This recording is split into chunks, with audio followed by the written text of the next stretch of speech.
Bienvenidas a mi selecta y pequeña minoría. Hoy hablamos de Babilonia, la ciudad más legendaria de la antigüedad. La ciudad cuyo nombre nunca murió. Hay ciudades que marcaron una época. Atenas simboliza el nacimiento de la democracia. Roma representa el poder de un imperio que dominó el Mediterráneo durante siglos.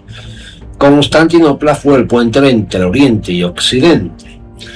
Pero miles de años antes de todas ellas existió una ciudad cuyo nombre todavía hoy sigue siendo sinónimo de riqueza, poder y misterio. Una ciudad mencionada en la Biblia, cantada por los escritores griegos, escritores y poetas, admirada por los viajeros de la antigüedad y convertida con el paso de los siglos en un símbolo casi legendario. Su nombre era Babilonia.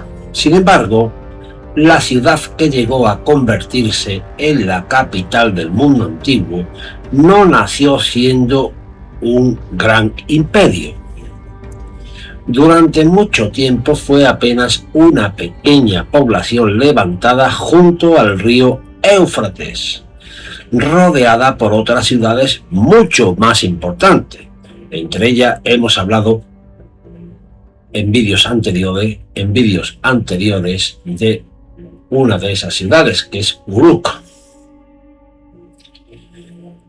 ¿Y cómo logró entonces convertirse en la ciudad más famosa de la antigüedad? Y para responder a esa pregunta debemos regresar casi 4000 años atrás. Una pequeña ciudad junto al Éufrates. Cuando pensamos en Babilonia solemos imaginar enormes murallas, templos gigantescos y los legendarios jardines colgantes. En el vídeo de la semana pasada hablé de esos legendarios jardines colgantes. Pero la realidad fue mucho más humilde. Las primeras referencias a Babilonia aparecen hacia finales del tercer milenio antes de Cristo. En aquella época, Mesopotamia estaba dividida en numerosas ciudades-estado.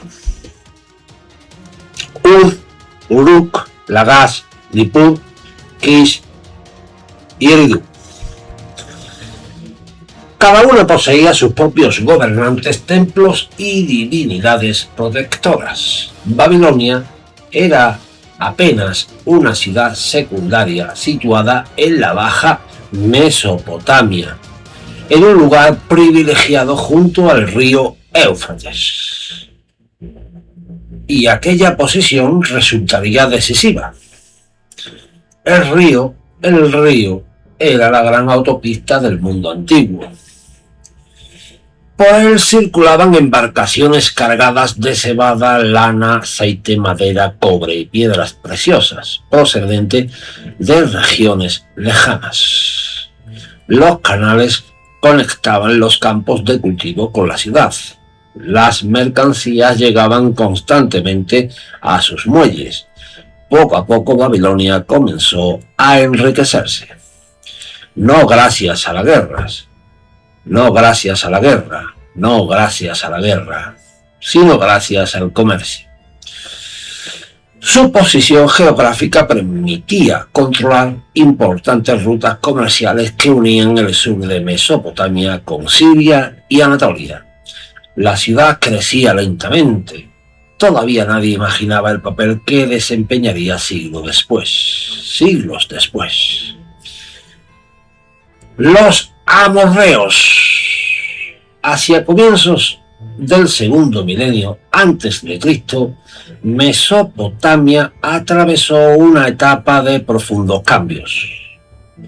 Diversos pueblos procedentes del oeste comenzaron a establecerse en la región. Entre ellos destacaban los amorreos. Durante mucho tiempo fueron considerados simples nómadas. Hoy sabemos que la realidad era bastante más compleja. Algunos grupos practicaban el pastoreo, otros se asentaban en ciudades. Muchos terminaron integrándose en la población local. Uno de aquellos linajes amorreo consiguió hacerse con el control de Babilonia. A partir de ese momento la ciudad inició una lenta transformación política. Los nuevos reyes reforzaron sus murallas, mejoraron los canales, favorecieron el comercio y comenzaron a extender su influencia sobre las regiones vecinas. Aún así, Babilonia seguía siendo una potencia menor. El gran cambio llegaría con un hombre cuyo nombre ha sobrevivido durante casi 4000 años. Hammurabi. En torno al año 1792 a.C. subió al trono un joven rey llamado Hammurabi. Al principio heredó un reino relativamente pequeño. Estaba rodeado de rivales mucho más poderosos. Lejos de lanzarse inmediatamente a la conquista, Hammurabi actuó con paciencia. Fortaleció la economía, protegió las rutas comerciales, reforzó las defensas y utilizó la diplomacia para evitar conflictos innecesarios. Solo cuando las circunstancias fueron favorables, inició una serie de campañas militares que cambiaron para siempre la historia de Mesopotamia. Uno tras otro, fueron cayendo los antiguos reinos rivales. Larsa, Esnumna, Mari. Finalmente también la poderosa ciudad de Assur reconoció su autoridad. Por primera vez en muchos siglos, gran parte de Mesopotamia quedó unificada bajo un único gobernante. Babilonia dejaba de ser una ciudad secundaria. Ahora era la capital de un reino que dominaba casi toda la región. Pero Hammurabi no sería recordado únicamente por sus conquistas. Su legado más famoso sería otro. El Código de Hammurabi. Pocas piezas arqueológicas son tan conocidas como la gran estela de basalto negro conservada hoy en el Museo del Louvre. ¡Qué casualidad! Estos franceses lo tienen todo, junto a los anglos. Pocas piezas arqueológicas son tan conocidas como la gran estela de basalto negro conservada hoy en el Museo del Louvre. En ella aparecen grabaciones,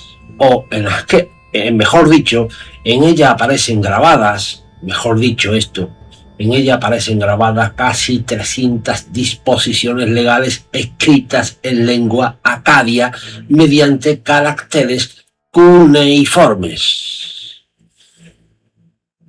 Tradicionalmente se conoce como el Código de Hammurabi, aunque solemos llamarlo código. En realidad no constituye un código legal, en sentido moderno. No reúne todas las leyes del reino, ni organizaba toda la legislación existente. Se trata más bien de una recopilación de decisiones judiciales y principios legales destinado a mostrar que el rey gobernaba conforme a la justicia otorgada por los dioses. En la parte superior de la estela aparece Hammurabi recibiendo la autoridad del dios Shamash, divinidad del sol y de la justicia. Shamash, mejor dicho. divinidad del sol y de la justicia. El mensaje era claro: las leyes no procedían únicamente del rey, su legitimidad tenía un origen divino. Entre sus disposiciones encontramos normas sobre comercio, propiedad, matrimonio, herencia, salarios, construcción, agricultura y responsabilidad profesional. También aparece el conocido principio de la ley del talión. Si un hombre destruye el ojo de otro hombre, se destruirá su ojo. Esa es la ley del talión. La ley del talión. Si un hombre destruye el ojo de otro hombre, se destruirá su ojo. Coloquialmente decimos nosotros ojo por ojo. Sin embargo, la realidad era bastante más compleja de lo que se suele resumirse en esa famosa frase. Las penas variaban según la posición social de las personas implicadas. No todas eran juzgados exactamente igual, o no todos eran juzgados exactamente igual. Además, muchas sanciones consistían en indemnizaciones económicas y no en castigos físicos. El objetivo principal era mantener el orden dentro de un reino cada vez más grande y diverso. Más que un simple conjunto de castigos, la estela representaba una poderosa declaración política.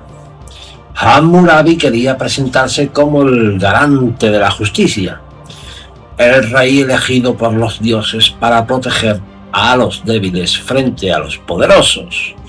Y esa imagen sobrevivió mucho más allá de su propia muerte. Cada vez resulta más atractivo hablar de Babilonia y de Mesopotamia en general. Espero que os guste este vídeo porque es muy interesante. Una ciudad construida alrededor del agua. Como todas las grandes ciudades mesopotámicas, Babilonia dependía por completo del agua. El río Éufrates atravesaba la ciudad de norte a sur. Puentes, canales y muelles formaban una compleja red que facilitaba el transporte de personas y mercancías. Las embarcaciones llegaban cargadas de cereales, aceite, lana, madera, metales, piedras preciosas, etc. Los escribas registraban cuidadosamente cada carga. Los funcionarios cobraban impuestos. Los comerciantes negociaban en los mercados. La riqueza de Babilonia no se encontraba únicamente en sus palacios. Estaba en el constante movimiento de mercancías que recorría el Éufrates. Cada barco que atracaba en sus muelles reforzaba el poder económico de la ciudad. Gracias al río, Babilonia se convirtió en uno de los mayores centros comerciales de Oriente Próximo. Pero el momento de mayor esplendor aún estaba por llegar. Muchos siglos después, un nuevo rey transformaría Babilonia en una ciudad cuya belleza impresionaría incluso a los viajeros griegos. Su nombre era Nabucodonosor II. Y fin de la primera parte de este vídeo. No quiero alargar mucho los vídeos porque nadie lo ve. Hasta el final, claro está. En la segunda parte, porque he dicho antes que habrá una nueva parte de este vídeo para no hacerlo muy largo, recorreremos la Babilonia del siglo VI a.C. Contemplaremos la espectacular puerta de Ishtar. Caminaremos por la vía procesional. Ascenderemos al gigantesco Sigurat Etemenanki. Analizaremos el misterio de los jardines colgantes otra vez, pero desde la perspectiva de la arqueología moderna. Y asistiremos a la caída de la ciudad ante Ciro el Grande, los persas. mejor dicho, Ciro el Grande, que era persa. Los persas conquistarían Babilonia. Y antes de descubrir el legado que Babilonia dejó a la historia de la humanidad. Todo eso en un segundo vídeo. Espero que os haya gustado. Si habéis llegado hasta aquí, es buena señal. Le podéis dar al me gusta, también suscribiros y nos vemos próximamente. Espero hacer esta segunda parte antes del domingo, para no dejaros con las incógnitas. Un saludo y que os vaya todo muy bien.